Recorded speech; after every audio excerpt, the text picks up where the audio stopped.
இன்றைக்கி எங்கள் வீட்டோட சமையல் பார்க்கலாம் வாங்க. சூடான சாதம். அப்போ இது வந்து கீரை சாம்பார். யூசுவலாக கீரை குழம்பு, கடையில் அப்படி தான் பண்ணுவாங்க. நான் எப்பயுமே சாம்பார் பண்ணுவேன். ரொம்ப டேஸ்டியாக இருக்கும் அது. ரெசிபி வேணும்னா நான் வீடியோ போடுறேன், அது பார்த்துக்கோங்க, செக் பண்ணிக்கோங்க. தக்காளி வெங்காயம்லாம் வதக்கிட்டு அப்புறம் புளி கரைச்சி ஊற்றிட்டு பருப்பு எப்பயும் போல் சாம்பார் மாதிரியே வைப்பேன் நான் கீரையில்.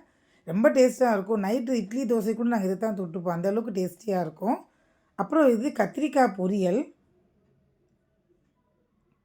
அப்புறம் இது பருப்பு தக்காளி ரசம், பருப்பு போட்ட தக்காளி ரசம். அப்போ இது வந்து கெட்டி தயிர். தயிர் சாதத்துக்கு தொட்டுக்கிறதுக்கு ஊறுகாய். ஊறுகாய் வெளியில் வாங்கினது தான். இந்த கத்திரிக்காய் பொரியல் பார்த்திங்கன்னா, நான் வெங்காயம் போட்டு வதக்கிட்டு அப்புறம் எப்பயுமே துவரம் பருப்பு கொஞ்சம் வேக வச்சு அதில் மேலே தூவி விடுவேன். ரொம்ப டேஸ்ட்டாக இருக்கும். நம்ம இந்த தேங்காய் தூவுவோம் பார்த்திங்களா, அதே மாதிரி துவரம் பருப்பு தூவி விடுவேன். ஸோ ரொம்ப டேஸ்ட்டாக இருக்கும். ரோஸ்ட் மாதிரி இல்லாமல் பொரியல் மாதிரி. இது வந்து சாதத்தில் கூட இங்கே பெசஞ்சு சாப்பிட்லாம். அந்த கத்திரிக்காய் பொரியல் அவ்வளோ டேஸ்டியாக இருக்கும். இதான் எனக்கு எங்கள் வீட்டோட சமையல். தேங்க்ஸ் ஃபார் வாட்சிங்.